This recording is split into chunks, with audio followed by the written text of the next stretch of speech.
Good morning everybody. আশা করছি প্রত্যেকেই ভালো রয়েছো, সুস্থ রয়েছো। বাড়িতে বসেই অনলাইনে আমাদের সিলেবাসের দিকে লক্ষ্য রেখে অনলাইনে ক্লাস চালানোর সিদ্ধান্ত নিয়েছে স্কুল কর্তৃপক্ষ, স্কুল অথরিটি। এই স্কুল অথরিটির কথা মেনে তোমাদের পড়াশোনার দিকে লক্ষ্য রেখে তোমাদের সিলেবাসের কথা মাথায় রেখে অনলাইন ক্লাস করার আমরা চেষ্টা করেছি বা চেষ্টা করছি। তবে অফলাইনের মতো অতটা স্মুথনেস অনলাইনে ক্লাসটা না হলেও অনলাইনে যতটুকু সম্ভব আমাদের পক্ষ থেকে যতটুকু ততটুকু সাধ্যমতো ক্লাসগুলো রিপ্রেজেন্ট করার চেষ্টা করছি তোমাদের সামনে। তোমরা একটু মনোযোগ সহকারে বাড়িতে বসেই মোবাইল নিয়ে, বই খাতা নিয়ে, কলম নিয়ে, প্রয়োজনে হেডফোন লাগিয়ে মনোযোগ সহকারে ক্লাসগুলোকে করার চেষ্টা করবে। যথারীতি সময় মতো, যে সময় রয়েছে ক্লাসে সে সময় মতো ক্লাসগুলো করতে পারলে বেশি ভালো। সময় মতো ক্লাসগুলো করে নিতে পারলে পরে আর কোনো রকম নেটওয়ার্কিং প্রবলেমে বা নেটওয়ার্কিং সমস্যা আর থাকবে না। তোমরা মনোযোগ সহকারে যথাসময়ে ক্লাসগুলো বাড়িতে বসেই করার চেষ্টা করবে। আজকে তোমাদের যে বিষয়ে যেটা তোমাদের পড়াতে চাইছি সেটা হচ্ছে ক্লাস 8-এর অষ্টম শ্রেণীর সাবজেক্ট লাইফ সায়েন্সের চ্যাপ্টার নাম্বার 8, পেজ নাম্বার সম্ভবত 202, পেজ নাম্বার সম্ভবত নয়, পেজ নাম্বার 202 নম্বর পেজে যে টপিকটা রয়েছে, পেজ নাম্বার 202, টপিকটার নাম হচ্ছে মানুষের খাদ্য ও খাদ্য উৎপাদন। মানুষের খাদ্য ও খাদ্য উৎপাদন এই চ্যাপ্টার সম্পর্কে যথারীতি নিয়মিতভাবে তোমাদের সামনে ক্লাসগুলো রাখবো। তোমরা যথাসময়ে ক্লাসগুলো মনোযোগ সহকারে করার চেষ্টা করবে। আজকে যেটা বিষয় নিয়ে আমরা আলোচনা করতে চলেছি সেটা হচ্ছে ক্লাস 8 লাইফ সায়েন্স চ্যাপ্টার 8, টপিকের নেম হচ্ছে মানুষের খাদ্য ও খাদ্য উৎপাদন। এই সম্পর্কে আজকে আমরা একটু আলোচনা করব। মনে রাখতে হবে মানুষের খাদ্য ও খাদ্য উৎপাদন এই বিষয়গুলো কি। পৃথিবীতে যত জীব রয়েছে সমস্ত জীবকে পরিবেশে বেঁচে থাকার জন্য, পরিবেশের পারিপার্শ্বিক যে কাজ, যে ক্রিয়াকলাপ সেগুলোকে সম্পূর্ণ করার জন্য প্রতিটি জীবেরই প্রয়োজন হয় শক্তির।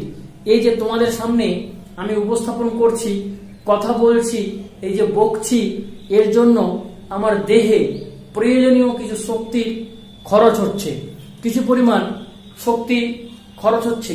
বিভিন্ন কাজে বিভিন্ন রকম শক্তি ব্যয় হয়। যখন আমরা কায়িক পরিশ্রম করি, দৌড়াদৌড়ি করি, হয়তো এক্সারসাইজ করি, হয়তো ভারী কিছু বহন করি, তখন শক্তির প্রয়োজনটা বেশি। আবার যখন আমরা ঘুমাই তখনও সামান্য পরিমাণ শক্তি আমাদের দেহে খরচ হয়ে থাকে। এমনকি পৃথিবীতে যে কোনো কাজ বেঁচে থাকতে গেলে, আমাদের দেহকে পরিচালনা করতে গেলে, আমাদের দেহকে বাঁচিয়ে রাখতে গেলে আমাদের দেহের অভ্যন্তরে যে হার্ট, যে হৃৎপিণ্ড রয়েছে, সেই হৃৎপিণ্ডকে প্রতিটা সময় সংকোচন প্রসারণ করাতে গেলে আমাদের সামান্য পরিমাণ শক্তির প্রয়োজন হয়। আর এই শক্তিটার উৎস হচ্ছে খাদ্য। আমরা যে কোনো ব্যয়িত শক্তি, যে কোনো কাজে যে ব্যয় করছি যে শক্তিটা, সেই শক্তিটা আসে এই খাদ্য থেকে। কোথা থেকে আসে? এই খাদ্য থেকে আসে। তো এই খাদ্য গ্রহণ করা প্রতিটি জীবের একটা ধর্ম। খাদ্য না গ্রহণ করলে শক্তি ওরা পাবে না। শক্তি না পেলে ওরা পারিপার্শ্বিক বেঁচে থাকার জন্য, পরিবেশে বেঁচে থাকার জন্য, শারীরবৃত্তীয় ক্রিয়াকলাপগুলোকে পরিচালনা করার জন্য যে ন্যূনতম শক্তির প্রয়োজন হয়, ওই শক্তিটা আসবে না।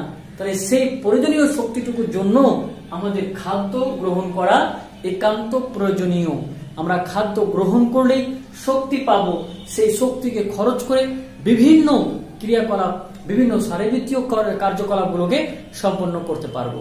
তবে এই খাদ্যটা আসে কোথা থেকে? তাহলে খাদ্যের মধ্যে এমন কি আছে যে খাদ্যতে শক্তি পাচ্ছি আমরা খাদ্য গ্রহণ করলে? তাহলে সমস্ত শক্তির উৎস হচ্ছে সূর্য। পৃথিবীতে সমস্ত শক্তির উৎস হচ্ছে এই সূর্য। সূর্য থেকে সমস্ত শক্তি আসে।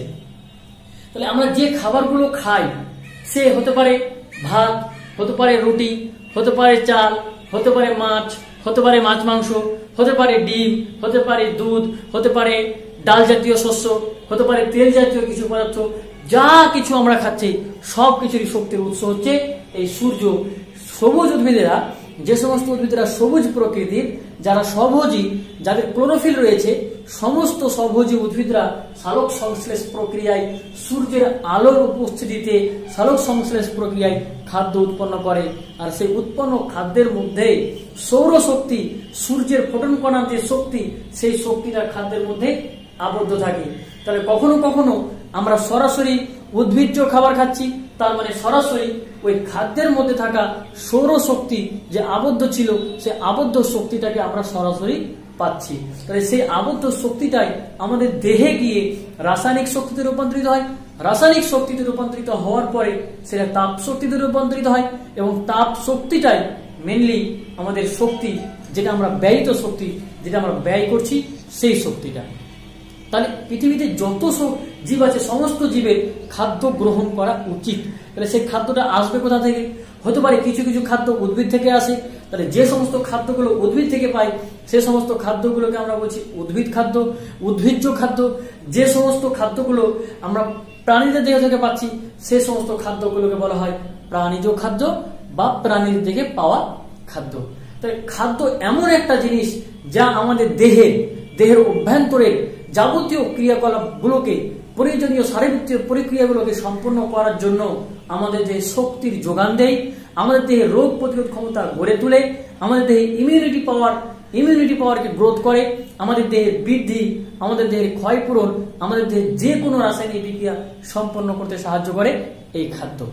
তাহলে খাদ্য পেতে গেলে আমাদেরকে নির্ভর করতে হয় চাষবাসের উপরে, কিছু কিছু খাদ্য পেতে গেলে উদ্ভিদের উপরে নির্ভর করতে হয়, কিছু কিছু খাদ্য পেতে গেলে আমাদেরকে প্রাণীদের উপরে নির্ভর করতে হয়।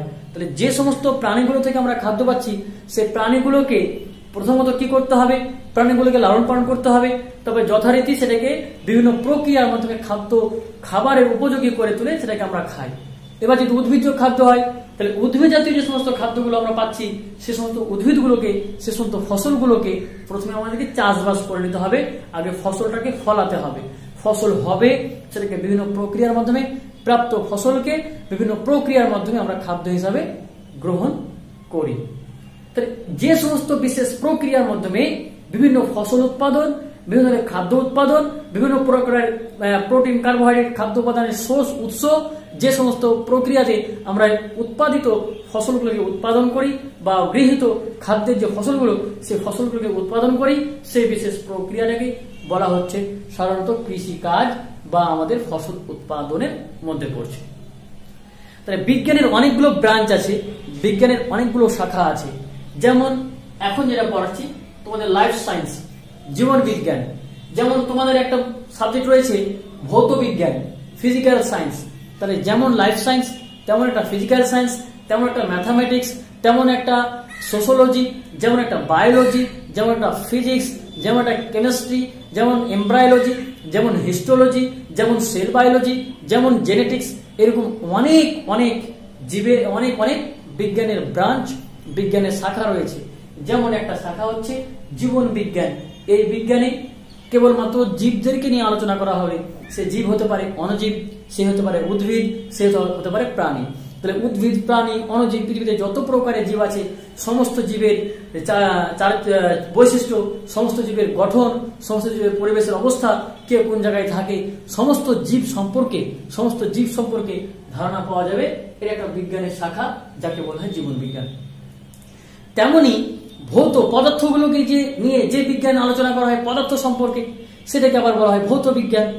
সেরকমই একটা বিশেষ বিজ্ঞান রয়েছে যে বিজ্ঞানে কৃষিকাজ, চাষবাস সম্পর্কে বিস্তারিত আলোচনা আছে।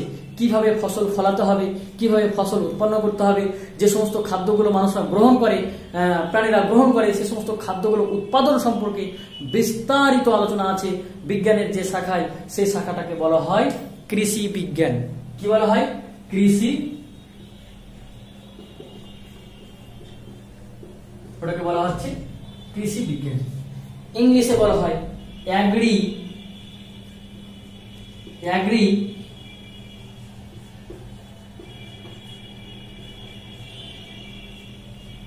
বাংলায় হচ্ছে কৃষি বিজ্ঞান, ইংলিশে বলা হয় সেটাকে এগ্রিকালচার।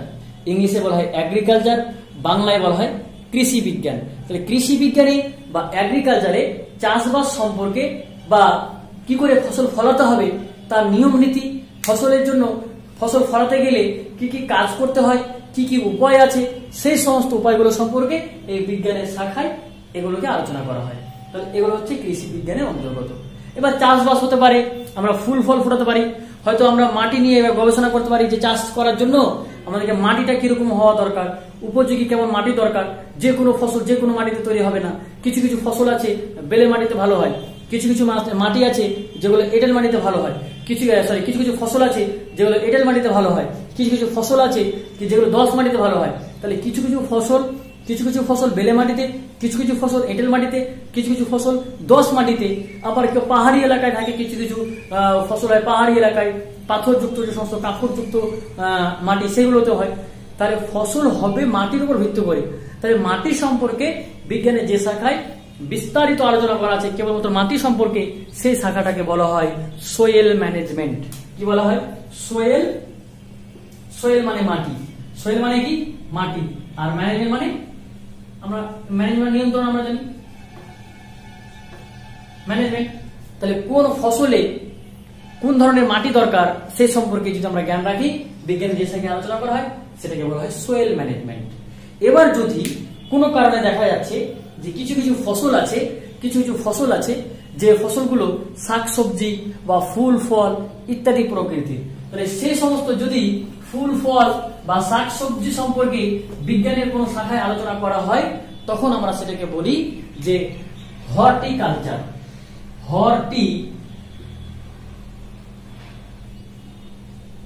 হর্টিকালচার এগুলো সবগুলোই কিন্তু এই কৃষি বিজ্ঞানের অন্তর্গত, সবগুলো চাষবাসের অন্তর্গত, সবকিছুই ওই এগ্রিকালচারের অন্তর্গত। এগ্রিকালচারে অনেকগুলো প্রকারভেদ রয়েছে, যেমন সোয়েল ম্যানেজমেন্ট একটা, যেমন একটা হর্টিকালচার, এগুলো বললাম একটা হর্টিকালচার। একে বাংলায় বলা হয় উদ্যান বিদ্যা, এটাকে বলা হয় উদ্যান বিদ্যা, এটাকে বলা হয় হর্টিকালচার ইংলিশে। বিজ্ঞানের আরো একটা শাখা আছে যে শাখায় মাছ চাষ নিয়ে আলোচনা করা হয়। কি নিয়ে? মাছ চাষ। তাকে বলা হয় পিসিকালচার। কি বলা হয়? সেটাকে বলা হয় পিসিকালচার। এখানে এস হবে, পিসিকালচার, PISCICULTURE, পিসিকালচার। এখানে মাছ চাষ সম্পর্কে আলোচনা করা হয়। তাহলে বিজ্ঞানের যে শাখায় মাছের প্রতিপালন, মাছের খাদ্য, মাছের বেড়ে ওঠার ঘটনা, মাছের রোগ ইত্যাদি সম্পর্কে আলোচনা করা হয়, সেই শাখাটাকে বলা হয় পিসিকালচার। যেমন আরো একটা এগ্রিকালচারের শাখা রয়েছে যেটাকে বলা হয় সেরিকালচার, রেশম চাষ। সেটাকে বলা হয় সেরিকালচার। তাহলে মাছ চাষ পিসিকালচার, রেশম চাষ সেরিকালচার। মাছ চাষ করলে মাছ পাবো, রেশম চাষ করলে আমরা সিল্ক পাবো, সিল্ক রেশম। আবার এক ধরনের কালচার রয়েছে যাকে বলা হয় মৌমাছি পালন।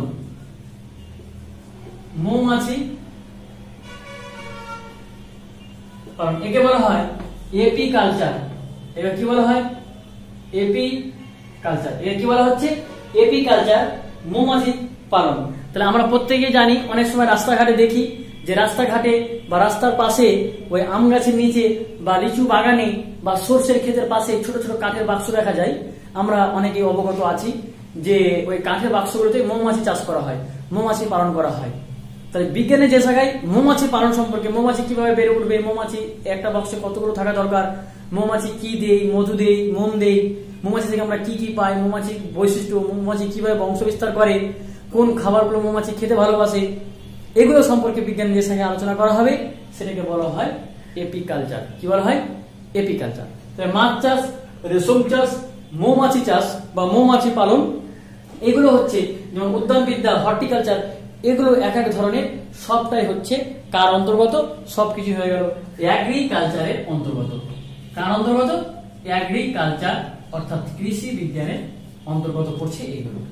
আরো রয়েছে অনেক, যেমন একটা আছে লাক্ষা চাষ। লাক্ষা চাষ ইংলিশে বলা হয় ল্যাক কালচার। লাক্ষা এটা এখানে মোম জাতীয় পদার্থ, লাক্ষা আঠা জাতীয় পদার্থ, এটা বলা হয় লাক্ষা বা ল্যাক কালচার। ইংলিশে কি বলা হয়? লাক্ষা চাষ বা ইংলিশে বলা হয় ল্যাক কালচার। এগুলো সবকিছুই হয়ে যাচ্ছে এক এক ধরনের সবকিছু এক এক ধরনের চাষ। এগুলো থেকে আমরা উপকার পাই, এগুলো থেকে আমরা খাদ্য পাই। যেমন হর্টিকালচার থেকে উদ্যানবিদ্যা, শাকসবজি এগুলো পাচ্ছি, ফুল ফল পাচ্ছি। ফুল অনেক সময় খাই, ফল অনেক সময় খায়, শাকসবজি খায়, তাহলে এগুলো সবকিছু আমরা খাদ্য হিসেবে গ্রহণ করছি হর্টিকালচারে। এটা একটা চাষ। মাছ চাষে পশুপালনের মধ্যে পড়ছে এটা। তাহলে মাছ চাষ পিসিকালচারকে বলা হয় মাছ চাষ, যেখানে মাছ চাষ করা হয়। রেশম চাষ হচ্ছে সেরিকালচার, এখানে পলু পোকা ওই কালীচকে অনেক জায়গায় থাকে, পলু চাষ হয়, রেশম চাষ হয়, ওই পলু এর মধ্যে পড়ছে, রেশম চাষের মধ্যে, সেরিকালচার। তারপরে মৌমাছি পালন, রাস্তাঘাটে কথা বললাম, কাঠের বাক্স করে মৌমাছি পালন করা হয়, যেটাকে বলা হয় এপিকালচার। তারপরে এক প্রকারে বললাম ল্যাক কালচার, লাক্ষা চাষ। এগুলো সবকিছুই দেখো, ল্যাক, মৌমাছি, রেশম চাষ, মাছ চাষ, এগুলো সবকিছুই পশুপালনের মধ্যে পড়ছে। যেমন অনেক সময় থাকে ডেয়ারি, আমরা অনেক সময় ওই গাইকে লালন পালন করে দুগ্ধ পাওয়া যায়। দুগ্ধ পাওয়ার জন্য আমরা অনেক গাভীগুলোকে আমরা কি করি? লালন পালন করি। তাহলে দুগ্ধ পাওয়ার জন্য যদি কোনো শিল্প বা কোনো বিজ্ঞানের যদি কোনো শাখা থাকে, তাহলে সেটাকে আমরা ডেয়ারি বলি। যেমন মুরগি অনেক সময় চাষ করি, মুরগি থেকে লালন পালন করি মাংস পাওয়ার জন্য বা ডিম পাওয়ার জন্য। তাহলে মাংস, ডিম এগুলো সবই খাদ্যের উপাদান। তাহলে সেটাকে আমরা বলি পোল্ট্রি আমরা চাষ করি যে পোল্ট্রি। তাহলে এগুলো সবই হচ্ছে প্রাণীদের মধ্যে পড়ছে। তাহলে এই প্রাণীদেরকে একসঙ্গে বলা হয়, প্রাণীদের চাষবাসকে একসঙ্গে বলা হয় অ্যানিম্যাল হাজব্যান্ডারি। কি বলা হয়? এই সমস্ত একসঙ্গে এগুলোকে বলা হয় অ্যানিম্যাল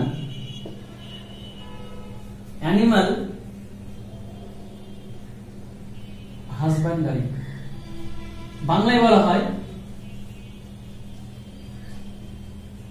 পশুপালন। বাংলায় কি বলা হয়? সেটাকে বলা হয় পশুপালন। তাহলে এগুলো সবকিছুই কৃষিকাজের অন্তর্গত, সবকিছুই এগ্রিকালচারের অন্তর্গত, যেখান থেকে আমরা কি পাচ্ছি? খাদ্য পাচ্ছি। তাহলে এই সমস্ত উপায়ে খাদ্য উৎপাদন করা আমাদের সম্ভব। খাদ্য আমরা কেন উৎপন্ন করব? কারণ আমাদের জীবদেহকে বাঁচিয়ে রাখার জন্য, জীবদেহকে শারীরবৃত্তীয় ক্রিয়াকলাপগুলো সম্পন্ন করার জন্য প্রয়োজনীয় যে শক্তি, সেই শক্তির উৎসটা হচ্ছে এই খাদ্য। এই জন্য খাদ্য উৎপাদন করা আমাদের একান্ত প্রয়োজন। খাদ্য উৎপন্ন না হলে খাদ্য পাবো না, খাদ্য না পেলে সে খাদ্য গ্রহণ করতে পারবো না, আর খাদ্য গ্রহণ না করলে আমাদের দেহে শক্তির অভাব ঘটবে, যার ফলে আমাদের দেহে শারীরবৃত্তীয় ক্রিয়াকলাপগুলোর বিঘ্নিত ঘটবে, ব্যাঘাত ঘটবে এবং অবশেষে জীব মৃত্যুবরণ করবে। জীবরা মৃত্যুবরণ করবে। এটা হচ্ছে এই যদি খাদ্য আমাদের এই সমস্ত খাদ্য উৎপাদন সম্পর্কে যদি আমরা বিস্তারিত না জানি তবে। কথা বোঝা গেল? এবার আমরা দেখবো তাহলে এগুলো সবকিছুই একরকম ফসল। তাহলে ফসল আমরা ধান চাষ করি, আমরা গম চাষ করি, এগুলোকে আমরা বলি ফসল। তাহলে ফসল এবার কাকে বলবো? বইয়ে আছে 202 নম্বর পেজে তোমরা বইয়ে দেখবে যে রয়েছে সেখানে ফসল কাকে বলে। ফসল আমরা সেটাকে বলি যখন কোনো এক প্রকারের কোনো একটা প্রজাতির ফসলকে, হতে পারে ধান, হতে পারে গম, হতে পারে ভুট্টা, হতে পারে ফুল, হতে পারে ফল, হতে পারে আপেল, হতে পারে গোলাপ ফুল, হতে পারে তুলো, হতে পারে ডাল, যে কোনো জিনিস, যে কোনো খাদ্য উপাদানকে যখন একটা বিস্তীর্ণ এলাকা জুড়ে একটা নির্দিষ্ট এলাকায়, একটা নির্দিষ্ট মাপের জমিতে যখন একই রকমের ফসল বা একই প্রজাতির উদ্ভিদকে চাষ করা হবে, তখন আমরা সেটাকে বলছি ফসল। তার মানে এরকম নয় যে আমার ঘরে একটা টবে একটা গোলাপ ফুলের গাছ লাগিয়েছি, দিয়ে বলছি আমি গোলাপ ফুলের চাষ করছি, এটা কিন্তু হবে না। তাহলে একটাকে হবে না, একাধিক সংখ্যায় হতে হবে, একটা নির্দিষ্ট এলাকায়, একটা বিস্তীর্ণ এলাকায় হতে হবে, একটা নির্দিষ্ট মাপের জমিতে হতে হবে, এবং প্রজাতির সংখ্যা একই রকম হবে, হয় গোলাপ, না হয় জবা, না হয় মূলো, না হয় আলু, না হয় বিট, না হয় গাজর, যে কোনো ধরনের এক রকমের উপাদান, খাদ্য উপাদানকে বা একরকম উদ্ভিদকে চাষ করতে হবে। এই উদ্ভিদটাকে বলা হয় ফসল। যখন একটা নির্দিষ্ট এলাকা জুড়ে কোনো একটা নির্দিষ্ট প্রজাতির জীবকে, সে উদ্ভিদ হতে পারে, প্রাণী হতে পারে, লালন পালন করব, তখন সেটাকে বলা হয় ফসল। ফসল আমরা বুঝতে পারলাম, ফসল আমরা কোনটাকে বলছি। এই ফসল আবার দুই প্রকার। এই ফসল দুই প্রকার, একটা হচ্ছে খারিফ ফসল, একটা হচ্ছে খারিফ ফসল, আর একটা হচ্ছে রবি ফসল। এই ফসল দুই প্রকার, একটা হচ্ছে খারিফ ফসল, একটা হচ্ছে রবি ফসল। ফসল দুই প্রকারের। তাহলে ফসল বিভিন্ন হতে পারে, ডাল জাতীয় ফসল হতে পারে। তোমাদের বইয়ে দেখো 202 নম্বর পেজে তোমাদের রয়েছে, এই যে 202 নম্বর পেজ, আমি বইটা দেখাচ্ছি, দেখো এই যে 202 নম্বর পেজ, এখানে একটা লিস্ট দেওয়া আছে যে কত প্রকারের ফসল হতে পারে। সে ফসল হতে পারে টুন্ডুল জাতীয়, তন্ডুল, তন্ডুল বলতে ধান গম, এগুলোকে বলে তন্ডুল জাতীয়, ধান গম ভুট্টা এগুলো বলে তন্ডুল জাতীয় ফসল। তন্তু জাতীয় ফসল, যে সমস্ত ফসলগুলো তন্তু আকৃতির, তন্তু জাতীয়, হ্যাঁ, সুতোর মতো, যেমন তুলো, পাট, এগুলো থেকে তন্তু পাওয়া যায়, সুতো পাওয়া যায়, তাহলে এই ফসলগুলোকে বলা হয় তন্তু জাতীয় ফসল। যেমন ডাল জাতীয় ফসল, ছোলা, মটর, বিন, মসুর ইত্যাদি, মুগ ইত্যাদি, এগুলো সব ডাল জাতীয় ফসল। তারপরে তৈলবীজ পাওয়া যায় এমন কিছু, যেমন সর্ষে বা সূর্যমুখী, হ্যাঁ, তেল পাওয়া যায় যেখান থেকে, সেটা একটা ধরনের ফসল। যেমন কন্দ জাতীয় ফসল, আলু, বিট, আদা, ওল, কচু ইত্যাদি, এগুলো সব কন্দ জাতীয় ফসল। চিনি পাওয়া যায় এমন ফসল, যেমন আখ গাছ থেকে চিনি পাওয়া যায়, আখ থেকে। বাগানে চাষ করা হয় এমন কিছু, চা, কফি, রাবার ইত্যাদি বাগানে চাষ করা যায়, আম, লিচু। যেমন ওষুধ পাওয়া যায় এমন কিছু গাছ আছে, এমন কিছু ফসল আছে, যেমন আমরা প্রত্যেকে জানি সিঙ্কোনা গাছ থেকে পাওয়া যায় কুইনাইন, যেমন সর্পগন্ধা গাছ থেকে পাওয়া যায় রেসারপিন। তাহলে তুলসী, কালমেঘ, কালবোস, নয়নতারা, তারপরে সিঙ্কোনা, সর্পগন্ধা, হ্যাঁ, ক্যাফিন, চা গাছ থেকেও পাওয়া যায় ওষুধ। তাহলে এই সমস্ত ঔষধি গাছ, হ্যাঁ, তাহলে এই ঔষধি ফসল, এগুলো হচ্ছে ওষুধ পাওয়া যায় এমন কিছু গাছ। মশলা পাওয়া যায় এমন কিছু, যেমন গোলমরিচ, আদা, তারপরে এলাচ, লং, হ্যাঁ, লবঙ্গ যেটা বলা হয়। তাহলে এরকম অনেক ফসল রয়েছে যেখান থেকে মশলা পাওয়া যায়। তাহলে এগুলো সবকিছুই হয়ে যাচ্ছে ফসল। ফসল বিভিন্ন জাতির হতে পারে, ডাল জাতীয় হতে পারে, শস্য জাতীয় হতে পারে, টুন্ডল জাতীয় হতে পারে, তন্তু জাতীয় হতে পারে, তৈল জাতীয় হতে পারে, ওষুধি জাতীয় হতে পারে, বিভিন্ন প্রকারের ফসল হতে পারে। তবে এই সমস্ত প্রকারের ফসলকে মাত্র দুই ভাগে ভাগ করেছে, একটা হচ্ছে খারিফ ফসল, এটা হচ্ছে রবি ফসল। কার উপর ভিত্তি করে ভাগ করেছে? এই খারিফ ফসল এবং রবি ফসল, খারিফ ফসল এবং রবি ফসল এটা ঋতুর উপর ভিত্তি করে, কোন সময়টা হচ্ছে, বর্ষার সময় না বর্ষার শেষে, শীতকালে না গ্রীষ্মকালে, বর্ষার উপর ডিপেন্ডেন্ট না নন ডিপেন্ডেন্ট না ইন্ডিপেন্ডেন্ট, এটা লক্ষ্য রাখতে হবে যে এই ঋতুর উপর ভিত্তি করে ফসলকে দুই ভাগে ভাগ করা হয়, একটা হচ্ছে খারিফ ফসল আর একটা হচ্ছে রবি ফসল। এটা মনে রাখতে হবে। খারিফ ফসল কারা? যে সমস্ত ফসলগুলো বৃষ্টিপাতের উপর নির্ভরশীল, বৃষ্টিপাতের, তার মানে বৃষ্টি যে সময় হবে সেই সমস্ত সময়, সেই সময় এটাকে চাষ করা হবে, সেই সমস্ত ফসলগুলোকে। তাহলে এরা বৃষ্টিপাতের উপর নির্ভরশীল।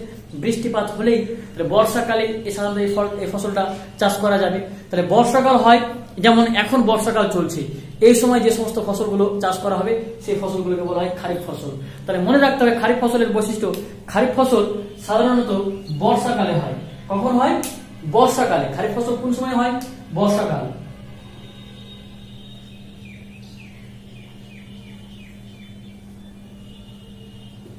বর্ষাকালে হয়, বৃষ্টিপাতের উপর নির্ভরশীল, এটা হচ্ছে খারিফ ফসল। আর কি হবে? এই ফসলটা তোমাদের বইয়ে দেখো, এগুলো বৈশিষ্ট্যগুলো লেখা আছে খুব সুন্দর ভাবে। তাহলে আমাদের মনে রাখতে হবে যে খারিফ ফসল এবং রবি ফসলের কিছু পার্থক্য আমাদের মনে রাখতে হবে। তবে খারিফ ফসল বর্ষাকালের উপরে সাধারণত নির্ভরশীল এই ফসলটা। এই ফসলটা বর্ষার শুরুতে লাগানো হয়, জুন জুলাই মাসে। কোন মাসে লাগানো হয়? জুন জুলাই মাসে এই সমস্ত ফসলগুলোকে লাগানো হয়। খারিফ ফসলকে লাগানো হয় জুন জুলাই মাসে। তোলা হয় কখন? তোলা হয় প্রায় সেপ্টেম্বর অক্টোবরে। সেপ্টেম্বর অক্টোবরে এই ফসলটাকে তোলা হয়। সেপ্টেম্বর থেকে অক্টোবর মাসে এই ফসলটাকে তোলা হচ্ছে। তাহলে লাগানো হচ্ছে জুন জুলাই মাসে বর্ষার শুরুতে, আর তোলা হচ্ছে বর্ষার শেষে। তাহলে কোন সময় না, তো সেপ্টেম্বর অক্টোবর মাসে। তাহলে সেই সময়টা বর্ষাকাল, সেই সময়টা গ্রীষ্মকাল। তাহলে সেই সময় যদি কোনো ফসল চাষ করা হয় তাহলে সেই সমস্ত ফসলগুলোকে বলা হয় খারিফ ফসল। কি বলা হয়? সেই ফসলগুলোকে বলা হয় খারিফ ফসল। উদাহরণ দাও। ডাল, ধান, তুলো, বাদাম, আখ ইত্যাদি ইত্যাদি। তাহলে আখ, তুলো, ধান, হ্যাঁ, তারপরে ডাল, তুলো, বাদাম, এই সমস্ত ফসলগুলো হচ্ছে খারিফ ফসল। হ্যাঁ, ভুট্টা, তারপরে চিনে বাদাম, সয়াবিন, এগুলো সবকিছু হয়ে যাচ্ছে খারিফ ফসল। তাহলে এগুলো সাধারণত দক্ষিণ পশ্চিম মৌসুমী বায়ুর উপর ডিপেন্ড করে হয়। কোন বায়ুর উপর ডিপেন্ড করে হয়? তাহলে দক্ষিণ পশ্চিম মৌসুমী বায়ুর উপর নির্ভর করে এই ফসলটা হয়। তাহলে কার উপর নির্ভর করে না, তো এরা মৌসুমী বায়ুর উপরে নির্ভর করে। মৌসুমী বায়ুর উপর নির্ভর করে এরা হয়। ঠিক আছে? তাহলে এরা মৌসুমী বায়ুকে কেন্দ্র করে এই সমস্ত ফসলগুলো ফলে। তাহলে এই ফসলগুলোকে আমরা বলছি খারিফ ফসল। তাহলে ঠিক উল্টোটা হবে রবি ফসল। তাহলে এরা বর্ষাকালে হবে না।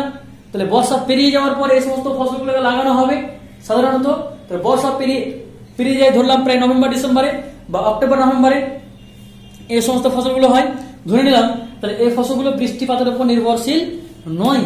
এই ফসলগুলো বৃষ্টিপাতের উপর নির্ভরশীল নয়। বৃষ্টিপাতের উপর নির্ভরশীল নয়। বৃষ্টিপাতের উপরে এরা নির্ভর করে না। এরা বৃষ্টিপাতের উপর নির্ভর করে না। তাহলে বৃষ্টি যখন শেষ হয়ে যায় প্রায় সেপ্টেম্বর অক্টোবর মাসে, তারপরে এটা লাগানো হয়। তাহলে এটা লাগানো হয় কোন সময়? এই সময় লাগানো হয় এটা অক্টোবর থেকে নভেম্বর বা ডিসেম্বর, এই সময় লাগানো হয়। অক্টোবর, নভেম্বর, ডিসেম্বর এই মাসগুলোতে এই ফসলগুলো চাষ শুরু করা হয়। তোলা হয় কখন? তোলা হবে তাহলে বর্ষার আগে তুলে নেওয়া হবে। তাহলে বর্ষার আগে তুলে নেওয়া মানে প্রায় মার্চ এপ্রিলের দিকে। মার্চ এপ্রিলে সাধারণত এটাকে তোলা হয়। এটাকে কখন তোলা হয়? মার্চ এপ্রিলে এই ধরনের ফসলকে তুলে নেওয়া হয়। এই ফসলকে তুলে নেওয়া হয়। তাহলে ঋতুর উপর ভিত্তি করে দেখো, বর্ষাকালে আর শীতকালে। তাহলে এটা শীতকালীন ফসল, এটা বর্ষাকালীন ফসল বা গ্রীষ্মকালীন আমরা ফসল বলতে পারি। তাহলে গরম সময় হচ্ছে, এটা শীতের সময় হচ্ছে। তাহলে গরমের সময় খারিফ ফসল আর শীতের সময় রবি ফসল। এরা বৃষ্টিপাতের উপর নির্ভর করে, এরা বৃষ্টিপাতের উপর নির্ভর করে না। এদেরকে লাগানো হয় জুন জুলাই মাসে, এদেরকে লাগানো হয় অক্টোবর নভেম্বর মাসে, এদেরকে তোলা হয় সেপ্টেম্বর অক্টোবর মাসে, এদেরকে তোলা হয় মার্চ এপ্রিল মাসে। তাহলে এগুলো সবই পার্থক্য। তাহলে পরীক্ষাতে আসতে পারে ফসল কাকে বলে, ফসল কত ভাগে ভাগ করা হয়, ফসল কত প্রকার ও কি কি, খারিফ ফসল, রবি ফসল, খারিফ ফসল কাকে বলে, খারিফ ফসলের বৈশিষ্ট্য লেখো, রবি ফসল কাকে বলে, রবি ফসলের বৈশিষ্ট্য বলো, খারিফ ফসল কি, খারিফ ফসল এবং রবি ফসলের মধ্যে পার্থক্য লেখো। এগুলো পরীক্ষাতে আসতে পারে। আর কি আছে? তাছাড়াও এরা সাধারণত বর্ষার উপর নির্ভরশীল নয়। এরা আগে বলেছি এরা বর্ষার উপর নির্ভর করে না। এরা রবি ফসল।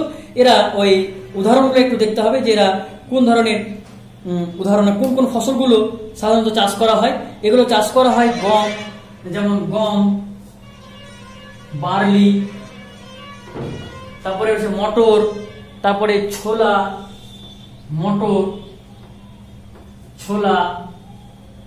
সরষে, এগুলো হচ্ছে রবি ফসল। তাহলে কয়েকটা খারিফ ফসলের উদাহরণ দাও, কয়েকটা রবি ফসলের উদাহরণ দাও। এইগুলো একটু লক্ষ্য রাখতে হবে। তাহলে খারিফ ফসল এবং রবি ফসলের মধ্যে একটা পার্থক্য পাওয়া গেল। এবার আশা করছি তোমার আজকে এই ক্লাসটাতে মোটামুটি ফসল সম্পর্কে তোমরা বুঝতে পারলে এবং কত প্রকারের কৃষিকাজ রয়েছে, বিজ্ঞানের কতগুলো শাখা রয়েছে, sericulture, horticulture, pisciculture, agriculture, animal husbandry, এগুলো অনেকগুলো কালচার রয়েছে, ল্যান্ড কালচার, অনেকগুলো কালচার রয়েছে। সেগুলো কি, বিজ্ঞানের কোন শাখায় কি নিয়ে আলোচনা করা হয়, হর্টিকালচার কি, সেরিকালচার কি, তারপরে পিসিকালচার কি, এগুলো সব আমি কয়েকটা কোশ্চেন গুলো এখানে লিখিয়ে দিচ্ছি। এক সাইড থেকে তোমরা কোশ্চেন গুলো টুকবে এবং এই কোশ্চেন গুলোর অ্যান্সার রীতিমতো খাতায় লিখে পরিষ্কার পরিচ্ছন্ন ভাবে খাতায় লিখবে। কোশ্চেন টুকবে, তার নিচে অ্যান্সার টুকবে, দিয়ে টুকে আমাকে আমার হোয়াটসঅ্যাপে সেন্ড করবে। আমি কয়েকটা কোশ্চেনের নাম লিখে দিচ্ছি, কয়েকটা কোশ্চেন লিখে দিচ্ছি। সেই কোশ্চেন গুলোর অ্যান্সার যথারীতি খাতায় লিখে আমার পার্সোনাল হোয়াটসঅ্যাপ নাম্বারে তোমরা শেয়ার করবে। আর যদি এখানে কারো কোয়েশ্চেন থাকে, কারো সমস্যা থাকে, তাহলে ক্লাসের শেষে 10 মিনিটের মধ্যে তোমরা গ্রুপে SMS করবে যে স্যার এইটা বুঝতে পারলাম না, স্যার এইটা কি, হ্যাঁ এটা একটু বলবে, যার যেখানে সমস্যা আছে। কারো কোয়েশ্চেন থাকলে, কারো কিছু বলার থাকলে ক্লাসের শেষে 10 মিনিটের মধ্যেই তোমরা বলবে। পরে কিন্তু আর বলার চান্স পাবে না, পরে কিন্তু বলতে পারবে না। আর যেগুলো কোশ্চেন লিখে দিচ্ছি সেই কোশ্চেনগুলোর অ্যান্সার তোমরা লিখবে। ঠিক আছে, কোশ্চেনগুলো লিখে নাও, ঝাড়ে লিখো, খাতা বের করো, কলম বের করো।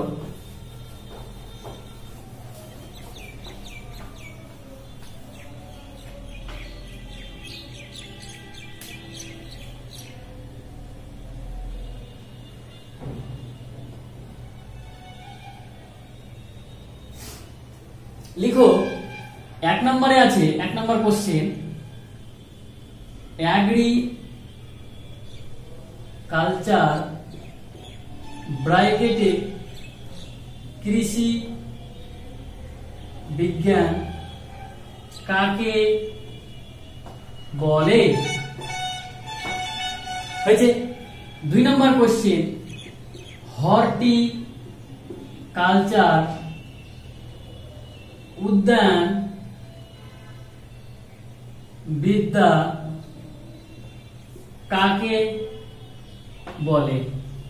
3 নম্বর কোয়েশ্চেন, সয়েল ম্যানেজমেন্ট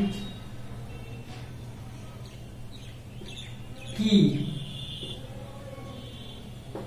4 নম্বর কোয়েশ্চেন, অ্যানিমাল হাজবেন্ডারি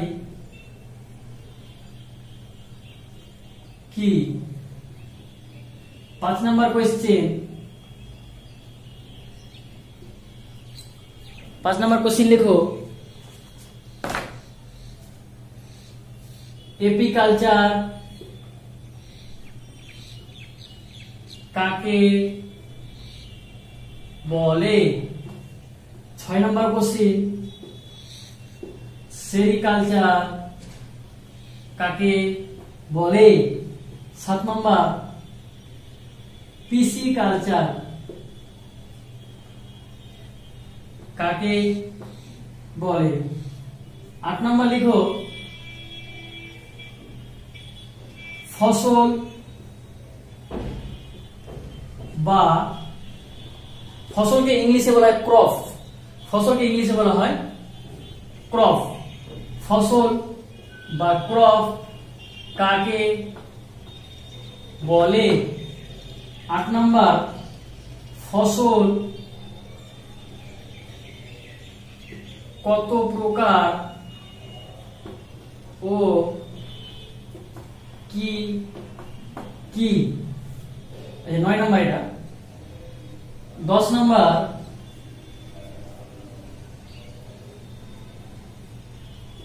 খারিফ ফসল কাকে বলে? 11 নম্বর কোশ্চেন, রবি ফসল কাকে বলে? তাড়াতাড়ি লিখো, তাড়াতাড়ি লিখে নাও।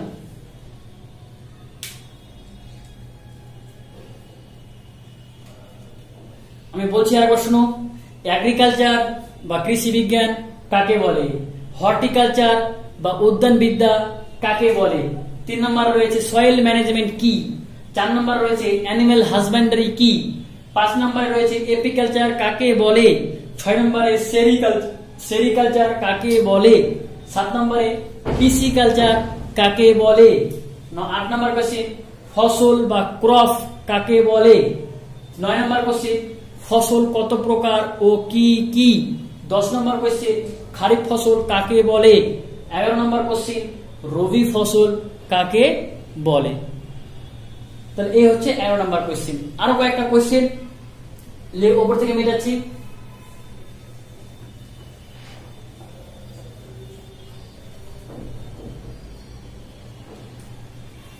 12 নম্বর কোশ্চেন, খারিফ ফসল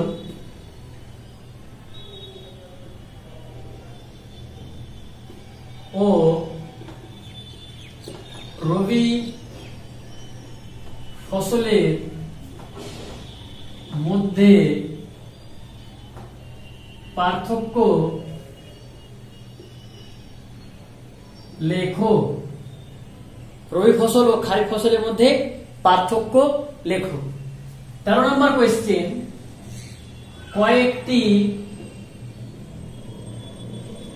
উদ্ভিদের নাম লেখো যেখানে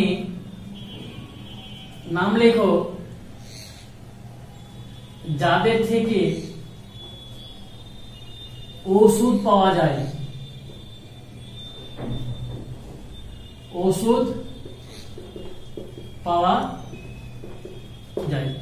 যে সমস্ত উদ্ভিদগুলো থেকে ওষুধ পাওয়া যায় সেই সমস্ত উদ্ভিদগুলোকে বলা হয় ভেষজ উদ্ভিদ। একসঙ্গে বলা হয় ভেষজ উদ্ভিদ। তার মানে এই কোশ্চেন এইভাবে বলতে পারতাম যে কয়েকটি ভেষজ উদ্ভিদের নাম লেখো। কয়েকটা ভেষজ উদ্ভিদ মানে বুঝে নিতে হবে ওষুধ তৈরি হয় এরকম কিছু গাছ থেকে। ভেষজ, এটাকে বাংলায় বলা হয় ভেষজ উদ্ভিদ। লিখে রাখলাম আমি, ভেষজ উদ্ভিদ। ঠিক আছে, লিখো, আরো কয়েকটা লিখো। আর দুটো লিখাবো, 15টা।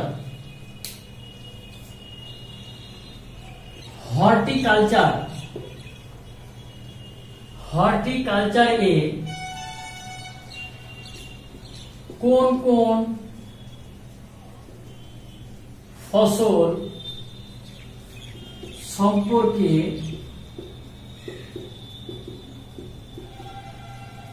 বলা হয়? 15 নম্বর কোয়েশ্চেন, লাস্ট কোয়েশ্চেন, 15 নম্বর কোয়েশ্চেন।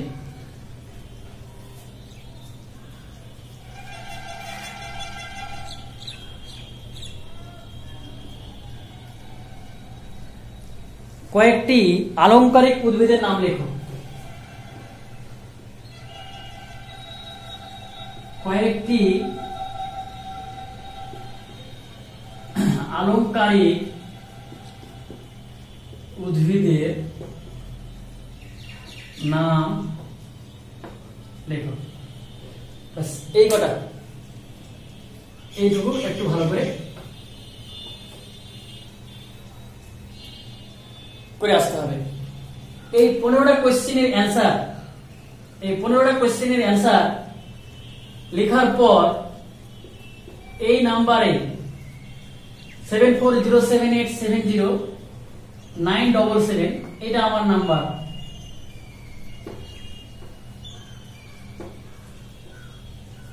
এই নাম্বারে লেখার পর তোমরা প্রত্যেকেই সেন্ড করবে। সেন্ড করার পর ছবি আকারে সেন্ড করবে। সেন্ড করার পর নিচে নাম, রোল নাম্বার, সেকশন অবশ্যই উল্লেখ করে দেবে। সে খাতার শেষে উল্লেখ করতে পারো বা তুমি মেসেজ করে দিতে পারো নাম, রোল নাম্বার এবং ক্লাস সেকশন। নাম, রোল নাম্বার, ক্লাস, সেকশন এবং কোড নাম্বার না দিলেও হবে, নাম, roll number, section, class, roll নাম্বারটা দিলেই হয়ে যাবে। ঠিক আছে, যে কোন ক্লাস, নাম, রোল নাম্বার আর সেকশন এগুলো পাঠিয়ে দেবে। তাহলে আমার দেখতে সুবিধা হবে যে কে কে পাঠাচ্ছে আর কে কে পাঠাচ্ছে না, এটাও একটু আমার জানা দরকার, তো এটা জানতে হবে। তাহলে এইটুকু যতটুকু আলোচনা করলাম ভালো করে টেক্সট পড়ো, ভালো করে রিডিং পড়ো। আশা করি যে সমস্ত কোয়েশ্চেনের অ্যান্সার পাবে এবং যেগুলো পাবে না সেগুলো আমাকে বলবে, বা আদার্স অন্যান্য বইয়ের সহযোগিতা নিয়েও করতে পারো, বা টেক্সট বইয়ের সহযোগিতা, টেক্সট বই সবকিছুই আছে, অসুবিধার কিছু নেই। আর আমি তো বললামই ক্লাসে সমস্ত কোয়েশ্চেনের অ্যান্সারগুলো করে আমাকে সেন্ড করবে। আজকের মতো এখানেই ক্লাস শেষ করছি। থ্যাংক ইউ, ধন্যবাদ। প্রত্যেকে সুস্থ থাকো, ভালো থাকো।